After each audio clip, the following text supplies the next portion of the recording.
वालेकुम। आज हम लोग रैट की स्कोरिंग स्टार्ट करेंगे। So WRAT is basically a wide range achievement test, ठीक है। और ये रैट 3 है, उसका वेरिएंट 3 है। ये बेसिकली स्टूडेंट्स की, चिल्ड्रन की एकेडमिक स्किल्स को specifically in reading, writing and arithmetic, in 3 domains में कैलकुलेट करता है। बहुत ईजी स्कोरिंग है इसकी। 3 डोमेन्स हैं। This one is reading, spelling, arithmetic. आपने ये सारी इन्फॉर्मेशन फिल कर देनी है। नेम लिखना है, डेट, बर्थ डेट, एज, ये सारी चीज़ें आप जो टेस्ट कंडक्ट करेगा वही फिल कर देगा एज एन एग्जामिनर। और ये उसकी हिस्ट्री से आपको पता चल जाएंगी चीज़ें। उसके बाद आपने स्टार्ट कैसे करना है कि सबसे पहले उसको आपने यहाँ पे जो है ब्लैंक्स दी हुई हैं, वोकेबलरी के वर्ड्स लिखवाने हैं।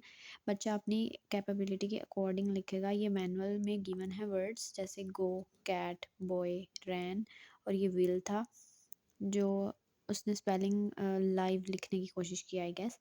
तो इस तरह तो आपने हर एक को मार्किंग कैसे करनी है यहाँ पे। जब बच्चा वोकेबलरी लिख मतलब एक या दो वर्ड्स आपको लग रहा हो कि बच्चा नहीं लिख पा रहा, तो आपने उसको यहाँ पे लेटर्स लिखवाने स्टार्ट कर देने हैं ताकि उसका कॉन्फिडेंस बिल्ड हो। यहाँ पे अगर उसको नहीं आ रहा तो आपने लेटर्स लिखवाना स्टार्ट कर देने हैं। और ये भी मैनुअल में गिवन थे, तो ये वो सारे लेटर्स उसने लिखे हैं। मतलब हमने वर्बली उसको बताना है कि ए लिखो, सी लिखो, एफ लिखो, और वो लिखता जाएगा। अगर उसने 15 के 15 करेक्ट कर लिए तो आप उसको 15 स्कोर्स दे दें। और अगर कुछ गलत है बीच में से, जैसे 13 करेक्ट हैं और 2 गलत हैं, तो आप 13 स्कोर्स दे देंगे, 13 आउट ऑफ 15। यहाँ पे उसने सारे ठीक किए थे, so I have given him 15 out of 15 marks. उसके बाद इसकी भी स्कोरिंग कर लेंगे। यहाँ पे टोटल जो वर्ड्स हैं वो 40 हैं वोकेबलरी के। जहाँ तक वो पूरे कर पाएगा, लाइक आपको लग रहा हो जहाँ से कि आगे उसके सारे गलत जा रहे हैं, तो आप छुड़वा दें उसको। तो लेकिन मैक्सिमम कोशिश करनी है आपने। उसको कहना है कि ट्राई करें, जितने आप लिख सकते हैं उतने लिखें। तो बाकी जो है आप उसकी स्कोरिंग कर देंगे जितने वो लिख पाएगा। अब मेरे केस में जो चाइल्ड था उसका आईक्यू बहुत ज़्यादा लो था, तो वो इतने ही वर्ड्स लिख पा रहा था। आईक्यू के असेसमेंट आप बाकी टेस्ट से भी कर सकते हैं, लाइक एसआईटी, सोलोसन इंटेलिजेंस टेस्ट, जो आपको वर्बल आईक्यू बताएगा, और सीपीएम, कलर्ड प्रोग्रेसिव मैट्रिसेस, जो आपको बताएगा नॉन वर्बल या परफॉर्मेंस बेस्ड आईक्यू। तो ये तो सिर्फ अचीवमेंट को असेस कर रहे हैं हम। तो यहाँ पे उसने गो के स्पेलिंग भी ठीक लिखे हैं, कैट के भी ठीक लिखे हैं। 1-1 मार्क करती जा रही हूँ मैं। और अगर बीच में यहाँ पे वर्ड था रन, RUN, लेकिन इसने लिखा है रैन। तो इसमें 2 लेटर्स करेक्ट थे। मैनुअल के अकॉर्डिंग अगर 2 लेटर्स भी करेक्ट हैं तो आप उसको 1 स्कोर दे दोगे, गलत नहीं करोगे। सो इस तरह इसकी स्कोरिंग हो जाएगी। अब जो है नेम, लेटर राइटिंग में उसने पूरे 15 वर्ड्स लिखे थे, तो मैंने इसको यहाँ पे 15 लिख दिया। वर्ड स्पेलिंग में उसके सिर्फ 5 करेक्ट थे आउट ऑफ 40, तो मैंने यहाँ पे 5। So now the total spellings are 20, ठीक है। 15 और 5 को ऐड करके यहाँ पे टोटल स्पेलिंग आ गया। अभी जो नीचे कैलकुलेशन है वो हमने मैनुअल से निकालनी है। वो कैसे निकालनी है, आपको मैनुअल में गिवन होंगे टेबल्स, वहाँ से एज कोरस्पॉन्डिंग, लाइक मेरे पार्टिसिपेंट की एज 9 ईयर्स थी, तो मैंने 9 ईयर्स की रेंज में टोटल स्पेलिंग 20 रॉ स्कोर था। 9 ईयर्स की एज देखी थी और 20 रॉ स्कोर की corresponding absolute score, standard score, grade और परसेंटाइल निकाल ली। ये परसेंटाइल थी। तो ये सारी वैल्यूज़ आपको मैनुअल से मिलेंगी, और ये है NCE नॉर्मेटिव कर्व इक्विवेलेंट, ठीक है। तो आपको ये वाली वैल्यूज़ मैनुअल से ही मिलेंगी। इंटरप्रिटेशन हम बाद में देखते हैं। अगली डोमेन को देख लेते हैं। आगे है मैथमेटिक्स। पिछली वोकेबलरी थी, अब हम अरिथमेटिक डोमेन को देखेंगे। यहाँ पे भी बिल्कुल आप लोगों को ये सारे आइटम्स नज़र आ रहे हैं, ठीक है। तो आपने उसको कहना है कि आपको, आपके पास 15 मिनट्स हैं, और ये टोटल हमारे पास आइटम्स हैं ऑलमोस्ट, ये आइटम्स टोटल हैं 35 तक। ये सारे मैथ्स के क्वेश्चंस हैं, लेकिन वो अपनी एबिलिटी के अकॉर्डिंग बहुत कम ही सॉल्व कर पाएगा अगर उसका आईक्यू लो है तो। तो उसने, इन मेरे केस में उसने सिर्फ ज़्यादा से ज़्यादा यहाँ तक सॉल्व किए हैं। आपने उसको दे देना है और उसको कहना है कि आप सॉल्व करने की कोशिश करें। 15 मिनट्स में आपके पास, आपसे जितने भी क्वेश्चन सॉल्व होते हैं आप कर लें। और अगर वो बीच में से गलत कर रहा है, 1 या 2 सवाल मतलब पहले ही उसे नहीं आ रहे, तो आप पीछे चले जाएँ इधर, उससे कहें कि आप ये काउंट करके बताएँ, ये कितने ब्लॉक्स हैं, ये कितनी शेप्स हैं, ये कितने सर्कल्स हैं, ये काउंट करें, ये क्या लिखा हुआ है। मतलब ये वाले आसान-आसान है जो वो बता देगा।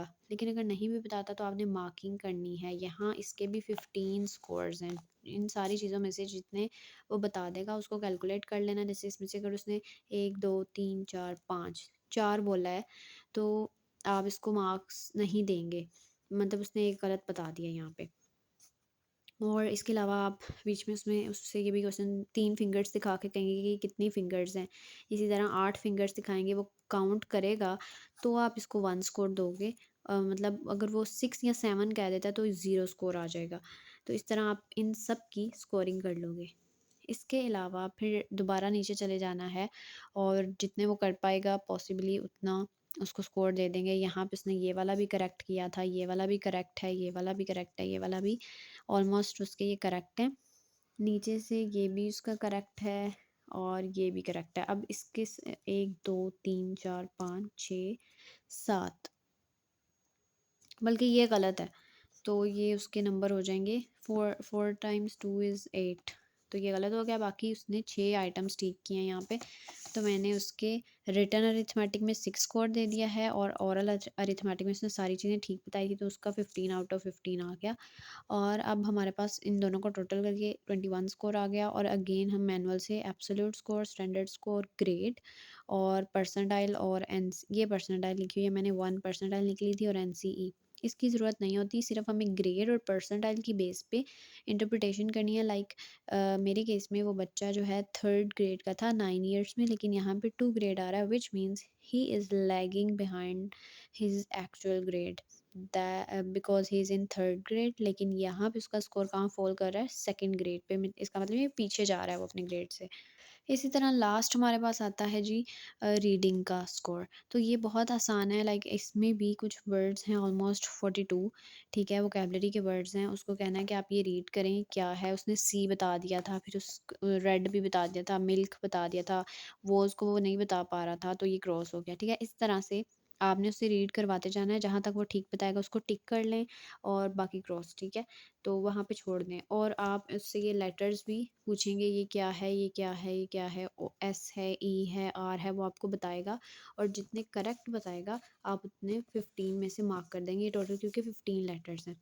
ये वाली होगी स्कोरिंग। इसके बाद यहाँ पे भी जितने करेक्ट होंगे उसको 1 मार्क करते जाओगे और बाकी जो रह जाएंगे वो कट माइनस हो जाएंगे।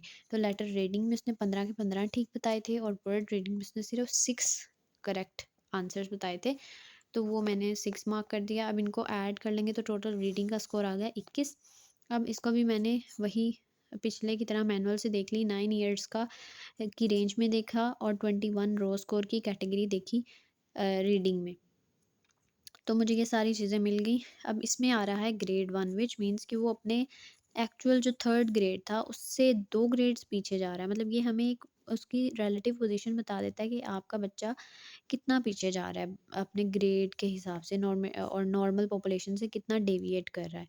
So that was all about it. Interpretation आप अपनी जो है बाकी स्किल्स की बेसिस पे करोगे और रैट आपको ओवरऑल एक उसकी असेसमेंट बता देता है कि आपका बच्चा कितना आगे है, कितना पीछे है। अगर कोई अबव इंटेलेक्चुअल कैपेसिटीज़ का बच्चा होगा तो वो ये ऑलमोस्ट काफ़ी हद तक आपको बताएगा और उसके स्कोर्स बहुत अच्छे आएंगे, विच मीन्स कि अगर ग्रेड 3 का बच्चा है तो वो ग्रेड 5 तक भी जा सकता है। मतलब वो अपनी रिलेटिव ग्रेड से अबव भी हो सकता है अगर उसका आईक्यू बहुत अच्छा है। तो ये आपको एक इस तरह की असेसमेंट दे देगा।